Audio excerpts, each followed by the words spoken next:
অনেক রাত্রে ছেলেরা দিয়ে করে গেছে, তারপরে আমরা রাত্রেবেলা সকালবেলা শুনলাম যে আমরা পার্টি ভাঙচুর করছে, মানে আমরা সিপিএম কংগ্রেস তারা কত দুষ্করী ছেলে পাড়ার এছাড়া তো কিছু না। আমরা তো শান্তি বজায় রাখতেছি, শান্তি চলতেছে। আমরা তো যেভাবে চল আমরা শান্তি শান্তি চলবো, শান্তি শান্তি শান্তি বজায় রাখবো। আমরা চাই যে এগুলি করছে, হ্যাঁ, তারা আমরা গ্রেফতার করবো।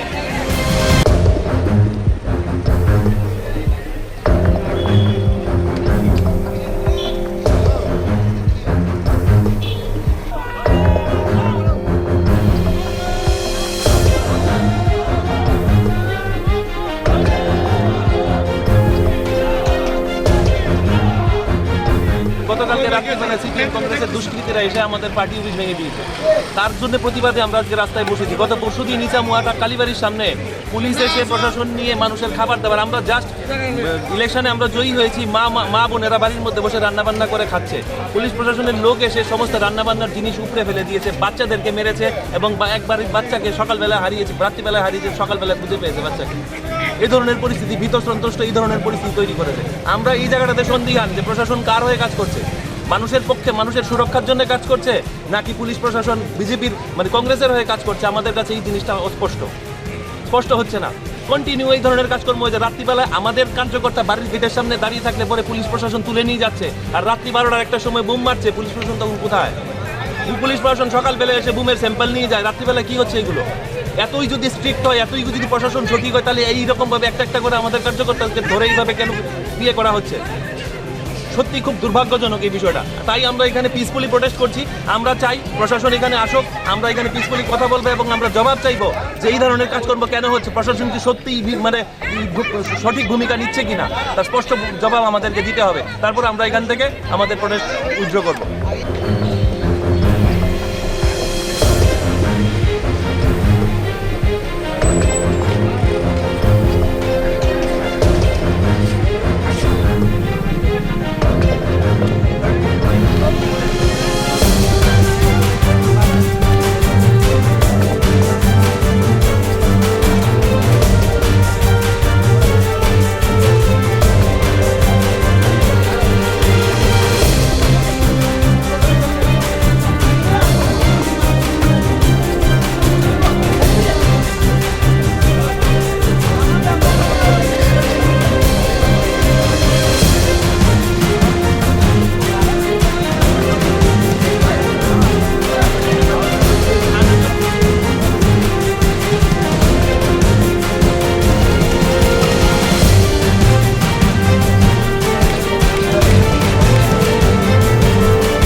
বিধায়কের একটা অনুমান ছিল যে ভারতীয় জনতা পার্টি 5 থেকে বড় জোর 5 থেকে 6টা পাবে।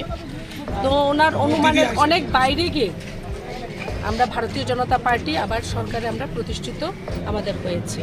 তো সেই জিনিসটাকে উনি নিতে পারছেন না এবং খুব সুচতুরভাবে আমার বলতে হয় যে আপনারা হয়তো লক্ষ্য করেছেন, আপনারা সাংবাদিক যারা ভাই বন্ধুরা আছেন আপনাদের থেকে আমরা খবর পাই যে রেজাল্ট বেরোবার পর, সরকার আসার পর সারা রাজ্য জুড়ে যে একটা শান্তির বাতাবরণ, বিশেষ করে আগরতলা শহর আপনারা দেখতে পাচ্ছেন, এটা আগরতলা কেন্দ্র, যে একটিও ঘটনা আমাদের থেকে ভারতীয় জনতা পার্টির কোনো কার্যকর্তা কারো বাড়িতে আক্রমণ করেছে, কাউকে আঘাত করেছে, এরকম কোনো ঘটনা কিন্তু রাজ্য জুড়ে নেই, আগরতলা কেন্দ্রেও নেই। বরং আমরা 3-4 দিন ধরে যে রেজাল্ট বেরোবার পর আমরা যারা আছি, আমি আছি, আমার মণ্ডল সভাপতি আছেন, আমাদের সাধারণ সম্পাদক যারা আছেন, প্রত্যেকে মিলে কিন্তু আমরা ঘুরছি, প্রতিদিন সন্ধ্যে রাত ঘুরছি যেন সব জায়গায় যেন একটা শান্তির বাতাবরণ প্রতিষ্ঠিত থাকে। কিন্তু গতকাল না শুধু টানা রেজাল্ট যেদিন বেরিয়েছে এদিনও আমাদের কার্যকর্তাদের বিভিন্ন জায়গায় উত্ত্যক্ত করা হয়েছে। কংগ্রেস এবং সিপিএম মিলিতভাবে সে প্রচেষ্টা নিয়েছেন। গতকাল আমাদের ইন্দ্রনগরের যে ভারতীয় জনতা পার্টির যে কার্যালয়, সেটাকে রাতের বেলা সিপিএম এবং কংগ্রেস আমার একদম স্পষ্ট, আমি সরাসরি বলতে চাই, এখানে কিছু দুষ্কৃতী বা এরকম কিছু আমি বলতে চাই না। সিপিএম এবং কংগ্রেসেরই যারা দুষ্কৃতী তারা এসে কার্যালয়টাকে ভেঙে দেখুন চুরমার করে দিয়েছে এবং বোমা ছুঁড়েছেন সেখানে। পাশের একজন গরিব ব্যক্তি, উনি একদম সাধারণ একজন গরিব একজন মানুষ, উনি একজন ঠেলা চালক, ওনার এটা পুরীর দোকান, ওনার এটা ভাঙা হয়েছে। এটা কিসের রাজনীতি উনি আবার নতুন করে করতে চাইছেন, এটা রাজ্যবাসীর প্রশ্ন, কিন্তু এটা আমরা জানি। উনি চাইছেন যে একটা শান্তির বাতাবরণ, উল্টো দেখা যাচ্ছে আমাদের যারা কার্যকর্তা, আপনারা দেখতে পাচ্ছেন বিশেষ করে কল্যাণপুর বিভিন্ন জায়গায় আমাদের কার্যকর্তা বর্জনত ঘটনা হয়েছে, 4 জন কার্যকর্তা মৃত্যুর সঙ্গে লড়াই করছে।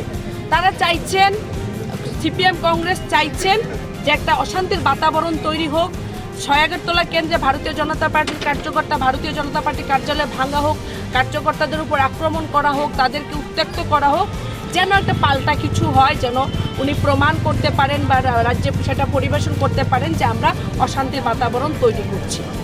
কিন্তু এটা আমরা হতে দেব না, কারণ আমরা আইনের উপর আস্থা আছে, বিশ্বাস আছে।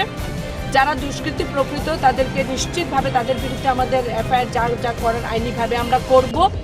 এবং তবে আমি বলবো এখানে স্টপ হয়ে যাওয়ার জন্য, এই বিষয়গুলি যেন স্টপ করানো হয়। হেরে গেছেন, অনেক স্বপ্ন মানুষকে দেখিয়েছিলেন, সিপিএমকে স্বপ্ন দেখিয়েছিলেন, নিজের দলের লোকদের স্বপ্ন দেখিয়েছিলেন, কিন্তু হেরে গেছেন, এটা মানতে হবে, এটা মেনে নিন। আর যেটা আপনার কথা ছিল যে এবার হারলে রাজনীতি করবেন না, আমার মনে হয় সেই পথে এখন আপনার যাওয়া প্রয়োজন।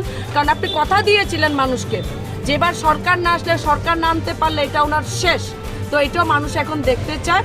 তবে হেরেছেন যে, সরকার যে আসেনি আপনাদের আর আসবেও না, এই জিনিসটাকে মেনে নেওয়া উচিত, মেনে নিন।